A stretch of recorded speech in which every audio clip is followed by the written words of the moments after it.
The New Testament reading for today, January 25th, is Matthew 16:13 through 17:9. When Jesus came to the region of Caesarea Philippi, he asked his disciples, "Who do people say that the Son of Man is?"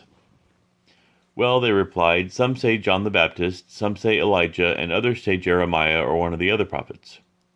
Then he asked them, "But who do you say I am?" Simon Peter answered, "You are the Messiah, the Son of the living God." Jesus replied, "You are blessed, Simon, son of John, because my Father in heaven has revealed this to you. You did not learn this from any human being. Now I say to you that you are Peter, which means rock, and upon this rock I will build my church, and all the powers of hell will not conquer it. And I will give you the keys of the kingdom of heaven. Whatever you forbid on earth will be forbidden in heaven, and whatever you permit on earth will be permitted in heaven." Then he sternly warned the disciples not to tell anyone that he was the Messiah.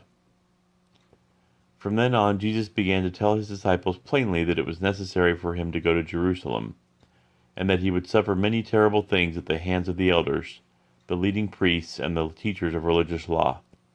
He would be killed, but on the third day he would be raised from the dead. But Peter took him aside and began to reprimand him for saying such things. "Heaven forbid, Lord," he said, "this will never happen to you." Jesus turned to Peter and said, "Get away from me, Satan. You are a dangerous trap to me. You are seeing things merely from a human point of view, not from God's." Then Jesus said to his disciples, "If any of you wants to be my follower, you must turn from your selfish ways, take up your cross, and follow me. If you try to hang on to your life, you will lose it. But if you give up your life for my sake, you will save it. And what do you benefit if you gain the whole world, but lose your own soul? Is anything worth more than your soul? For the Son of Man will come with his angels in the glory of his Father, and will judge all people according to their deeds. And I tell you the truth, some standing here right now will not die before they see the Son of Man coming in his kingdom." 6 days later, Jesus took Peter and the two brothers, James and John, and led them up a high mountain to be alone. As the men watched, Jesus' appearance was transformed, so that his face shone like the sun, and his clothes became as white as light.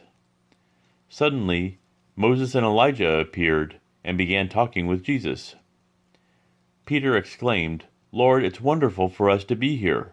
If you want, I'll make 3 shelters as memorials, one for you, one for Moses, and one for Elijah." But even as he spoke, a bright cloud overshadowed them, and a voice from the cloud said, "This is my dearly loved Son, who brings me great joy. Listen to him." The disciples were terrified and fell face down on the ground. Then Jesus came over and touched them. "Get up," he said. "Don't be afraid." And when they looked up, Moses and Elijah were gone, and they saw only Jesus. As they went back down the mountain, Jesus commanded them, "Don't tell anyone what you have seen until the Son of Man has been raised from the dead." Psalm 21, 1-13. How the king rejoices in your strength, O Lord! He shouts with joy because you have given him victory. For you have given him his heart's desire, you have withheld nothing he requested. Selah. You welcomed him back with success and prosperity.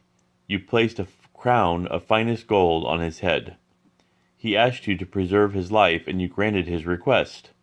The days of his life stretch on forever. Your victory brings him great honor, and you have clothed him with splendor and majesty.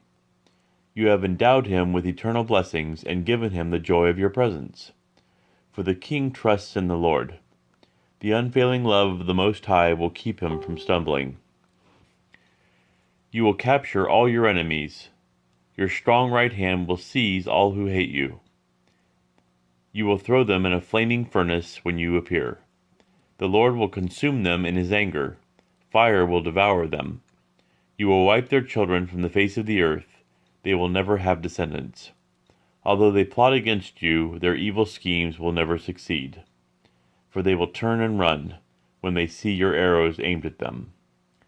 Rise up, O Lord, in all your power. With music and singing we celebrate your mighty acts. Proverbs 5:1-6. My son, pay attention to my wisdom. Listen carefully to my wise counsel. Then you will show discernment, and your lips will express what you've learned. For the lips of an immoral woman are as sweet as honey, and her mouth is smoother than oil. But in the end she is as bitter as poison, and dangerous as a double-edged sword. Her feet go down to death. Her steps lead straight to the grave. For she cares nothing about the path up to life.